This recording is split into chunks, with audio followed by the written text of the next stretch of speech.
Bonsoir tout le monde, bienvenue à notre session du Conseil du 14 décembre 2020. Donc, j'aurais besoin de quelqu'un pour l'ouverture de la séance, s'il vous plaît. Madame Calvé, Madame Prudhomme, seconde. D'accord. Donc, lecture et adoption de l'ordre du jour. Je pense qu'on a un point qui a été 11.4 qui est remis sur l'ordre du jour. Donc, on va traiter de ce sujet-là à un autre temps. Et dans Varia, j'aimerais ajouter résolution de reconnaissance et de remerciement pour la direction générale et les employés dans le cadre de la COVID-19 pour 2020. Pardon. Donc, si vous êtes d'accord, j'aurais besoin de quelqu'un pour l'adoption de l'ordre du jour, s'il vous plaît. Monsieur Brunel, secondé par Madame Bouchard. Est-ce que tout le monde est d'accord? Merci. Parfait, adopté. Donc, adoption des procès-verbaux. Je pense qu'on en a deux, Mme Dufort. Oui, donc la séance ordinaire du 9 novembre et l'extraordinaire du 16 novembre. Parfait. Donc, une résolution pour les deux? Oui. Ça va? Parfait, excellent. Donc, je ne les ai pas recodés rapidement, il me semblait conforme. Si c'est le même cas pour vous, j'aimerais avoir une proposition pour l'adoption des procès-verbaux. Mme Prudhomme et Mme Calvé. Donc, levez la main ceux qui sont d'accord, s'il vous plaît. Merci beaucoup. Donc, les sont approuvés. Donc, en 4, pardon, administration générale, donc vous avez le calendrier des séances de 2020 qui doit être adopté. Donc, je ne pense pas que ça causait problème là, lorsqu'on l'a vérifié. Donc, quelqu'un pour en proposer l'adoption, s'il vous plaît, Mme Prudhomme, secondé par M. Martin. Donc, levez la main ceux qui sont d'accord, s'il vous plaît. Merci beaucoup. Renouvellement d'appui financier annuel à la Chambre de commerce de Brandon. Donc, c'est un renouvellement d'abonnement, qu'on prend, c'est ça? Oui, c'est le... Oui.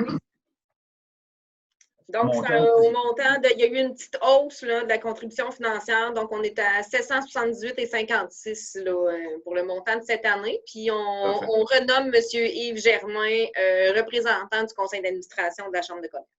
Parfait. Donc, en 4.2, quelqu'un peut en proposer l'adoption, s'il vous plaît. Mme Calvé, secondée par Mme Bouchard. Vous avez la main, ceux qui sont d'accord, s'il vous plaît. Merci. Approuvé. Donc, on a un document signé là, dans le cadre des transactions avec M. Lefrançois Lacrouge. Donc, c'est la compagnie 93 79 49 07. Donc, on doit mandater le maire et le DG, je pense, c'est ça? Oui, c'est ça. Signer l'entente au nom de la municipalité là, avec M. Lefrançois, qui est président de la compagnie numéro que M. le maire vient de nommer. Parfait. Donc, quelqu'un peut en proposer l'adoption, s'il vous plaît. Mme Maurice, secondée par M. Brunel. Donc, levez la main ceux qui sont d'accord, s'il vous plaît. Merci. En 4.4, dépôt des déclarations des intérêts pécuniaires des membres élus du Conseil. Donc, ça a été fait par tout le monde, c'est ça? Oui. Donc, ça prend le réseau pour accepter le dépôt? Non, pas besoin. Non, c'est juste un dépôt, comme quoi je les ai tous reçus et puis que je vais les transmettre au MAMACH. Excellent. Donc, en 5, finances, adoption des comptes. S'il y en a qui ont des questions, si vous avez des points à discuter, sinon, j'aurais besoin de quelqu'un pour l'adoption des comptes. Donc, juste peut-être les résumer rapidement, les montants, Madame. Oui, bien sûr. Donc, les factures courantes au 8 décembre totalisent 38 285. Et puis, là, le Conseil accepte le rapport des sommes déjà déboursées en chèques et prélèvements bancaires du 1er au 30 novembre. Donc, 428 220. Et les salaires nets, ce mois-ci, pendant le mois de novembre, 18 088. Parfait. Donc, quelqu'un pourrait en proposer l'adoption, s'il vous plaît. Proposé par M. Martin, Mme Maurice seconde. Donc, levez la main, s'il vous plaît, les comptes. Merci beaucoup. Approuvé. Donc, en 7, maintenant, transport et voirie. On a un nouveau nom de rue sur le territoire. Oui, donc il y a un nouveau développement dans le secteur du lac Castor, en fait, dans le secteur du chemin des Castors. Donc, le lot 6 181 588. On a proposé portant le nom de chemin des Polatouches, donc qui est un écureuil volant. Fait qu'on reste dans le domaine des rongeurs. On aura un autre bout de chemin à nommer dans un autre secteur, sur le secteur du chemin Mandeville. On a fait avec le ministère des Transports une voie de contournement qui sera permanente. Donc, le bout de chemin qui est résiduel, où il y a 4 habitations. Le conseil, là, si vous êtes toujours d'accord, on propose de mettre chemin du trait carré pour l'ancien bout qui reste, et puis de s'assurer que la nouvelle déviation porte le chemin Mandeville comme le restant du chemin. Parfait. Donc, si on résume, dans le coin du secteur de la croche, chemin des Polatouches, Lac Rouge. Dans le secteur du chemin des Castors. Le chemin des Castors, qui est Lac Rouge, la croche, c'est beau? Oui, entre les deux, oui.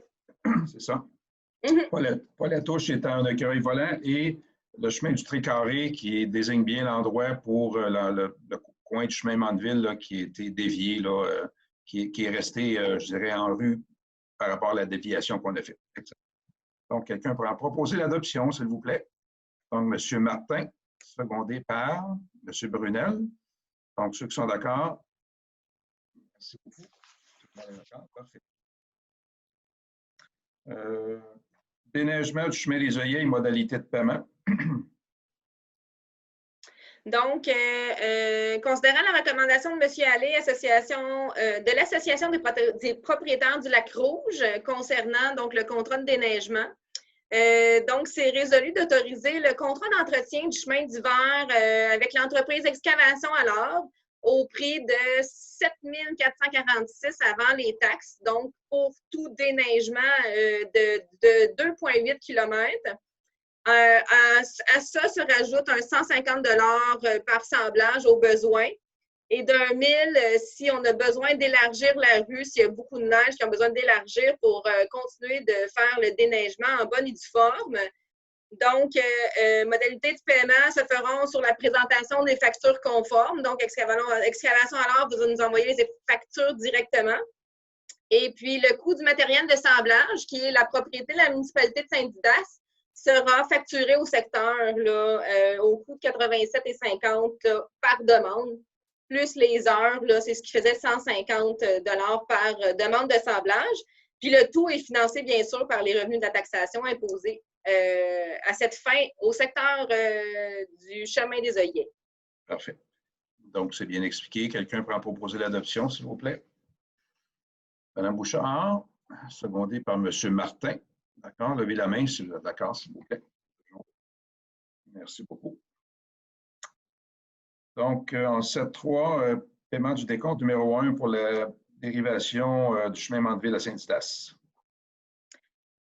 Oui, donc c'est la facture du décompte numéro 1, en fait, qui est quasiment la facture totale. En fait, il ne reste que la retenue à payer parce que les travaux sont finis, donc au montant de 180 823,37 à l'entreprise Excavation Normand Majot. Parfait. Donc, formalité, juste pour en proposer l'adoption. Mme Maurice, secondée par Mme Prudhomme. Donc, levez la main, ceux qui sont d'accord, s'il vous plaît. Pour voter. Merci. Donc, on a eu beaucoup de projets, on a beaucoup de décomptes, beaucoup de factures à payer. Donc, en 7.4, décompte numéro 5 pour le projet sur l'Anaudière phase 2. Donc, c'est la retenue, en fait, qui restait à payer sur le projet Lanaudière phase 2. Donc, travaux terminés et paiements terminés pour ce projet.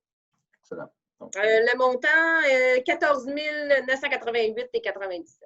Excellent. Proposé par M. Brunel, secondé par Mme Maurice. Donc, levez la main, ceux qui sont d'accord, s'il vous plaît. Merci beaucoup.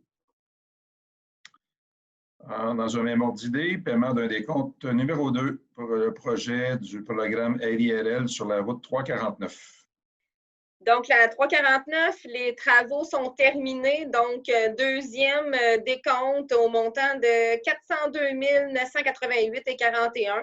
Il restera à payer là, sur ces travaux-là la retenue l'année prochaine. Parfait. Donc, Mme Maurice propose, Mme Prudhomme seconde. Ceux qui sont d'accord, levez la main, s'il vous plaît. Merci beaucoup. Donc, approuvé. Encore un décompte. Notre projet AIRRL, chemin et traverse du portage. Donc, décompte numéro 2 pour les travaux de cette année qui sont terminés. Il va rester l'année prochaine tout ce qui est le bitume à installer sur la route. Donc, les travaux en profondeur se terminent avec ce deuxième décompte au montant de 347, 106 et 68. Parfait. Donc, les travaux vont se continuer l'année prochaine. Mme Maurice propose et M. Martin seconde. Levez la main, ceux qui sont d'accord, s'il vous plaît. Merci beaucoup. Donc, il s'agit d'une autre petite subvention qu'on a reçue. C'est une reddition de compte pour une petite subvention qui nous vient d'un programme via notre député pour la rue du Pont. C'est ça. Donc, projet particulier d'amélioration par circonscription électorale. Donc, on avait demandé à l'aide à la voirie locale d'appliquer cette subvention qui est annuelle aux travaux de la rue du Pont. Donc, on va aller directement à la résolution qui dit que, bon, la municipalité, le conseil de la municipalité approuve les dépenses réalisées. Donc, on a un 315 000 et 9 $ de réaliser et à venir pour le pavage en 2021 parce qu'il reste une couche de pavage, donc environ 19 947 relative aux travaux d'amélioration réalisés à des frais inhérents admissibles. La subvention de la circonscription électorale a été adjugée à 16 000 $ cette année pour la municipalité de Saint-Didas, donc à appliquer là, pour ces dépenses-là. Excellent. Donc, c'est une résolution pour l'accepter, la reddition de compte? Oui, c'est ça, exactement. Donc, moi, j'envoie cette résolution-là à l'aide à la voirie locale pour aller chercher notre 16 000 en un premier temps. Le restant, on l'avait décrété à la TEC. Excellent. Madame Bouchard, je propose, M. Brunel seconde. Donc, levez la main ceux qui sont d'accord, s'il vous plaît. Merci beaucoup. Donc, en 7-8, nous avons un projet de lotissement. Accepté. Oui, donc un projet de lotissement de 5 terrains dans le coin de Lanaudière et Bois-Blanc, sur les chemins Lanaudière et Bois-Blanc, donc ça fait le coin. Donc, vous avez à statuer entre 10 % en superficie de terrain ou 10 % en valeur monétaire. Ce que j'en ai compris, c'est que les terrains ne sont pas susceptibles d'être intéressants pour la municipalité. On va se baser le 10 % sur l'inscription au rôle 2021 qui approche dans une quinzaine de jours. Donc, le terrain vaut 50 000 $ avant lotissement. Donc, ça nous ferait un revenu pour fin de parc de 5 000 $. Parfait. Donc, allons-y pour le revenu pour fin de parc. Donc, quelqu'un pourrait proposer l'adoption, s'il vous plaît. Mme Maurice et Mme Calvé, seconde. Donc, ceux qui sont d'accord, levez la main, s'il vous plaît. Merci beaucoup. Donc, en 8, donc c'est un dépôt de rapport sur la stratégie d'économie d'eau potable. Est-ce que ça prend une résolution pour... Non, je n'ai pas de résolution. C'est juste un dépôt de la stratégie d'économie d'eau potable qui s'améliore d'année en année. On avait des obligations qu'on n'a plus à réaliser grâce à ce nouveau rapport de la stratégie d'économie d'eau potable. Donc, on va bon train. D'accord, parfait. Est-ce que ça vient surtout du fait qu'on a installé un nouveau compteur à notre tête de puits dans ce coin-là, je pense, peut-être? Bien, je pense que toutes les interventions qu'on a faites en aqueduc depuis quelques années, en commençant par la rue principale, en fait, là, le nouveau réseau, après ça, bon, là, la rue du Pont ne rentre pas dans ce rapport-là, mais les interventions qu'on a faites au puits, le fait d'avoir un nouveau débitmètre, c'est tous des bons points pour nous là, dans l'exercice. Excellent. Donc, en 8.2, on a une adjudication de contrat d'une firme d'ingénierie pour le projet du pont-barrage au Lac-Rouge. Donc, suite à l'appel d'offres de services d'ingénierie de services professionnels par invitation, avec un recours à un système de pondération et d'évaluation des soumissions basé sur une évaluation de différents critères, Nous avons reçu, donc, qui a été déposé le 11 décembre 2020, 2 soumissionnaires, donc ingénieur Larocque Cournoyer et les experts conseils Parallèle 54. Donc, vous avez, vous, le détail des coûts et tout ça, mais dans ma résolution, je vais parler de la pondération, donc le mix de l'évaluation des critères et du prix donne à Larocque et Cournoyer 27 points et donne à Parallèle 54 11 points. Et ce qui fait que c'est M. Cournoyer, là, Larocque et Cournoyer, qui remporte la soumission. Donc, je rajoute dans mes considérants que Patrice Caron, ingénieur, s'est rajouté au comité de sélection parce qu'on voulait avoir aussi, on me l'a proposé, puis je l'ai accepté d'office, d'avoir un ingénieur dans le comité de sélection. Donc, on pourrait résoudre à ce moment-là d'octroyer le contrat à Larocque Cournoyer pour les services d'ingénierie, pour la réfection du pont et de la structure de retenue à l'exutoire du Lac-Rouge à Saint-Didas au prix de 35 750 avant les taxes, le tout tel que montré dans la soumission du 11 décembre. On résolut aussi que le Conseil passe outre aux irrégularités mineures de la firme qui a déposé une soumission avec une franchise au niveau des assurances de 25 000 au lieu de ce qui avait été demandé d'un 5 000. Donc, c'est mineur dans les circonstances. Il est très bien assuré.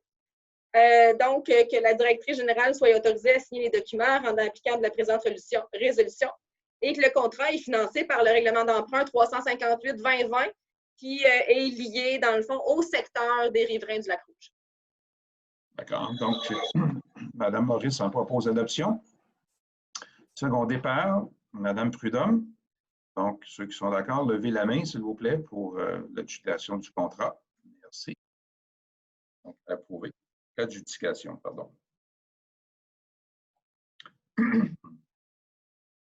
Donc, on est en 10 maintenant, aménagement et urbanisme, dépôt du rapport sur l'émission des permis en novembre. Donc, en novembre, il y a eu moins de permis que cet été, possiblement, oui. Oui, donc on a 9 permis d'émis pour une valeur de 133 500. Donc, des bâtiments accessoires, installations sceptiques, puis rénovation, puis un lotissement. Excellent. Donc, c'est un dépôt, tout simplement. Oui, tout à fait. Loisirs et culture maintenant. Donc, on annule un projet pour lequel on avait une résolution, donc au niveau du parc rural, parce qu'à cause des circonstances qu'on connaît. Donc, c'est ça. C'est la situation sanitaire et l'impossibilité pour la municipalité de réaliser cette activité en parascolaire là, qui avait une entente là, de soutien financier dans le cadre du programme d'aide aux collectivités rurales avec la MRC d'Autrey. Il y a trop de projets là, en même temps là, pour le peu de jours qu'on peut faire en parascolaire. Donc, c'est officiel que l'argent nous revient quand même. Elle retourne dans l'enveloppe, donc elle sera disponible pour un autre projet. Excellent. Donc, ça prend une résolution pour défaire la résolution, c'est ça? Mm-hmm. Parfait. Donc, on remet l'argent pour plus tard pour un autre projet. Madame Prudhomme, secondée par Madame Calvé. Donc, s'il vous plaît, levez la main ceux qui sont d'accord. Merci beaucoup. Donc, on a un amendement, notre résolution qu'on avait pour le remboursement des activités sportives, parce qu'on est maintenant membre du centre sportif de la régie, donc les gens vont pouvoir avoir le rabais immédiatement. Donc, on modifie un peu la résolution. Oui, donc la volonté du conseil, comme vous le dites, M. le maire, de devenir membre partenaire du centre sportif et culturel de Brandon. Il est donc nécessaire de revoir les remboursements pour les activités sportives, particulièrement pour tous les remboursements qui étaient liés aux activités offertes au centre sportif. Mais que le conseil souhaite quand même continuer d'aider les citoyens parents pour l'accessibilité aux activités sportives pour les jeunes de 0 à 18 ans. Donc, le conseil résolut qu'ils deviennent membres partenaires pour un coût de 3 500 $ annuellement. Le conseil prévoit une plage budgétaire de 1 000 $ pour l'exercice 2021 pour couvrir les frais de remboursement liés aux activités sportives des jeunes de 0 à 18 ans, en accordant encore un retour de 25 % sur présentation de facture, excluant toute activité au centre sportif et culturel qui Dans le fond, ils vont prendre le prix que le centre sportif fait pour les membres partenaires. Donc, je répète un peu après ça que le remboursement soit émis 2 fois par année, sauf si le remboursement est inférieur à 30 $. Et puis, c'est un remboursement quand même maximum de 100 $ avançant. Parfait. Donc, ça ne change pas. D'accord. Ouais. Donc, c'est un ajustement là, du fait qu'on devient membre là, de la régie du centre sportif. Donc, si vous êtes d'accord, quelqu'un pourra en proposer l'adoption, s'il vous plaît. Mme Prudhomme, secondée par Mme Bouchard. Donc, ceux qui sont d'accord, levez la main, s'il vous plaît. Merci beaucoup. Donc, en 11.3, on donnera un mandat à notre coordonnateur de bibliothèque pour une étude pour un projet pour l'amélioration de notre bâtisse du presbytère. C'est ça? Oui, donc voici un peu comment j'ai construit la résolution. Donc, considérant l'existence de plusieurs programmes en amélioration de biens patrimoniaux et en mise en place de nouveaux projets culturels.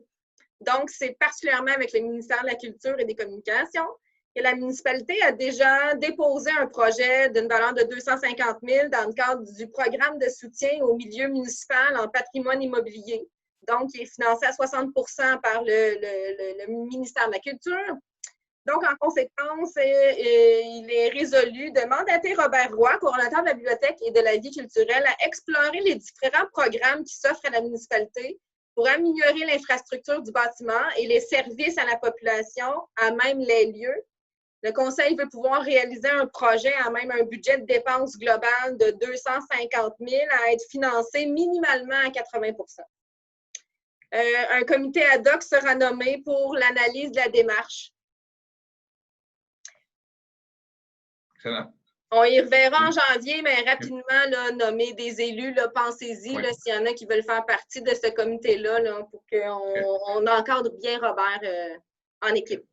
Parfait. Donc, vu qu'il y a des programmes qui doivent être confirmés, je pense d'ici la fin janvier ou quelque chose comme ça, il faut donner au moins notre intérêt d'y participer. Donc, quelqu'un pour proposer l'adoption pour le mandat Robert, Mme Bouchard, secondée par Mme Maurice. Donc, ceux qui sont d'accord, levez la main, s'il vous plaît. Merci beaucoup. Donc, 11.4 étant remis. 11.5 demande d'appui au projet de Bibliothèque Rolande pour un dépôt de projet, je pense, à la table des préfets. Là, oui, en fait, ils nous ont approchés pour avoir une lettre d'appui. Puis de cette lettre d'appui-là, que la municipalité, sur les différents médias, puisse les aider à faire parler de cette idée de bibliothèque roulante dans Brandon. Parfait. Donc, c'est un projet qui va être déposé à la table des préfets, qui va être financé par des nouveaux budgets, dont, je pense, la Fondation Chagnon, si je me souviens bien, ça se trouve en partie, exactement. Donc, c'est le Centre d'action bénévole Brandon là, qui est comme le gestionnaire du projet. Parfait. Donc, quelqu'un va en proposer l'adoption, s'il vous plaît. Mme Calvé, secondée par M. Martin. Donc, ceux qui sont d'accord, levez la main, s'il vous plaît. Merci. Et en 12, Varia, j'avais proposé en entrée de jeu du fait qu'on a vécu une année assez particulière au niveau municipal. Donc, on est dans un mode pandémie avec beaucoup de restrictions. Il a fallu continuer des services municipaux avec du personnel qui était aussi affecté par la pandémie jusqu'à un certain point, qui avait des situations familiales des fois particulières. On a eu besoin de tout notre personnel, de leur assiduité. Je pense qu'on a été excessivement bien servi à Saint-Didas cette année. On a eu la collaboration de la direction générale, des employés, ce qui a fait que les services municipaux ont pu continuer dans le meilleur des mondes pour tout ce qui était possible de faire. Les finances ont été bien gérées et les projets ont avancé. Puis on n'a jamais eu autant de projets de voirie de toutes sortes là, qui se sont finalisés et qui ont eu lieu. Et souvent en très, très peu de temps, parce que les programmes gouvernementaux sortaient de façon subite et spontanée. Donc, il a fallu s'adapter très rapidement. Donc, ce qui a fait que Saint-Didas a été très bien géré cette année. Donc, je voulais juste que le Conseil vote une petite résolution de reconnaissance et de remerciement à la Direction générale pour les employés là, pour l'année qu'on vient de vivre. Donc, si vous êtes d'accord, Mme Dufort mettra des mots sur les intentions, puis je vais signaler, je pense que je suis d'accord. Donc, ceux qui veulent, quelqu'un pour le proposer, Mme Bouchard, secondé par Mme Prudhomme. Donc, je pense que tout le monde est d'accord à l'unanimité. D'accord. Merci beaucoup tout le monde. Donc, il y aurait quelques questions ayant inclusé l'ordre du jour. Là, on en serait à la période des questions. Et nous avons reçu en fait des questions de deux personnes. Une personne a, je pense, écrit plusieurs questions. Personne avec qui j'ai communiqué. Donc, j'ai répondu à toutes les questions. Je ne répéterai pas tout ici, mais je vais donner les sujets. Donc, il y avait une demande, en fait, pour savoir si on allait avoir des conseils en personne, du fait que, bon, on pourrait éventuellement passer en dehors de la zone rouge. Sauf que tant qu'il y aura le mode pandémie, on n'a pas de locaux, nous, à Saint-Didas, proprement dit, pour nos sessions. On n'a pas de locaux dédiés pour la session du conseil. On n'est pas chez nous nulle part. Donc, si on va soit à l'école ou à l'église, l'église l'hiver, on oublie ça. Donc, le mot d'ordre actuellement, c'est qu'on continue en audiovisuel et on s'assure que les questions du public sont répondues et que les sessions soient bien enregistrées et disponibles au public. Deuxième question que je vais nommer M. François Chalifour qui avait ces questions-là. Deuxième question, il parlait de la limite de vitesse sur la 348 à la hauteur du village. Effectivement, ça manque un peu de panneaux, là. Donc, on a travaillé avec le ministère. Il y a déjà une approche qui a été faite, vu qu'on n'est pas chez nous, ce n'est pas notre route. Donc, c'est le ministère qui doit changer ça. Donc, on va voir ce qu'on peut faire avec eux là, pour améliorer la signalisation là, au niveau de la 348. Réflexion de la 349, on avait une question à l'effet que comment se fait qu'on fait tel bout avant tel bout, telle partie avant telle partie. Bien, en fait, la 349 fait partie du programme qui est contrôlé par le gouvernement du Québec, qui a été évalué par des ingénieurs mandatés par le gouvernement du Québec. Et ce sont eux qui nous prescrivent les sections à prioriser en premier. Donc, on peut ajouter, on peut modifier un peu les devis, mais il faut y aller avec les priorités que le ministère nous a imposées en termes de réflexion ou d'amélioration. Et ça va suivre son cours là, sur le programme complet. Mais déjà, en partant, là, on s'entend que le ministère paye 90 % et plus des dépenses. Donc, je pense qu'on doit se soumettre à ces conditions-là. On n'a pas le choix. Ensuite, il y avait une autre question concernant le transport collectif. Oui, le taxi-bus a été allongé un petit peu. Certains secteurs sont mieux desservis. Internet à haute vitesse, ben, on sait que c'est commencé. On voit des fils se faire enfouir actuellement et il y a des contracteurs qui travaillent sur le terrain. Peut-être qu'avec le gel, là, ça va ralentir. Mais il va y avoir des travaux tout l'hiver qui vont compléter un réseau complet qui va monter jusqu'à Mandeville. Mais ce n'est pas tous les secteurs qui sont desservis. Et je dirais qu'on se fait à peu près jusqu'à la tête des lacs actuellement, là, au la 349. Et un deuxième volet de Autré branché devait suivre son cours dans les années 2022-2023. Donc, en toute chose étant égale, si tout va bien, à partir du printemps 2021, il y aura des citoyens de Saint-Didas qui seront sûrement approchés par des fournisseurs pour commencer à se brancher à la haute vitesse. Donc, on va espérer que tout suive son cours normalement. Et bon, c'était, je pense, les dernières questions que M. Chalifour avait. Une autre question de M. Chevalier concernant une infraction sur un terrain au Lac-Rouge, terrain 25, pour être plus précis. Oui, effectivement, le dossier suit son cours, c'est dans les mains du service d'inspection de la MRC. Il y a des communications avec le propriétaire du terrain actuellement. Il va se conformer, il va y avoir un échéancier pour se conformer. Je n'ai pas les dates exactes actuellement, mais je peux vous dire que le dossier suit son cours et il est suivi assez étroitement. Donc, c'est déjà confirmé. Donc, ça répond aux deux questions que nous avons eues. Et je voudrais terminer juste pour souhaiter joyeux Noël à tous nos citoyens qui vont nous écouter, qui nous prendront à différer. et vous assurer d'avoir une plus belle année. En fait, on a tous une belle année malgré tout, là, si tout le monde est en santé. Je vous souhaite une année moins mouvementée en 2021 et d'en profiter. Je souhaite un joyeux Noël à tous les membres du Conseil, à la direction générale. Et je vous remercie de votre participation et de votre support toute l'année. On a eu une année exceptionnelle à Saint-Didas. On a avancé beaucoup de dossiers et je pense qu'on doit s'en réjouir puis se féliciter d'avoir travaillé pour la qualité de vie de nos citoyens. Donc, merci tout le monde. Et moi, j'ai terminé. Madame Vous Maurice, fermez l'Assemblée, Monsieur le maire. vous fermez l'Assemblée, j'allais le proposer. Oui. Parfait. Excellent. Madame Calvi-Segonde. Parfait. Donc, l'Assemblée étant terminée. Joyeuse fête à tout le monde. Ah, bien,